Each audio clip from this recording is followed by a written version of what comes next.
Setting এর জন্য যে সময় ফিটিংটা করা হয় এই টাইমেই ভিডিওটা করে আপনাদেরকে দেখানোর চেষ্টা। ছোট খাটটা এটা 3 ফুট চওড়া রেখেছি এবং এইটা একটা 2 ফিটের সিঁড়ি রেখেছি এবং এই বড় পোর্শনের যে খাটটা এটা রেখেছি 4.5 ফিট এবং না পড়ে যায় এই জন্য কিন্তু আমরা একটা রেলিং এর ব্যবস্থা করেছি মাঝখান থেকে। এক্সট্রাকচারটা করেছে কিন্তু আড়াই পায়া দিয়ে।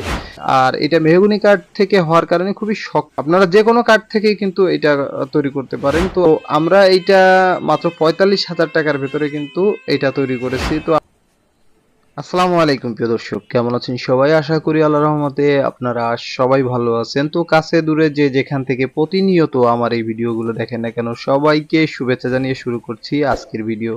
তো আজকের ভিডিওয়ে আপনাদেরকে নিয়ে আসছি আমি ইউনিক ফার্নিচারের কারখানায়। তো আসলে এই খাটগুলো এখান থেকে তৈরি করে নেওয়ার পরে শোরুমে রঙের পরে আর সেটিং হবে না, এই জন্য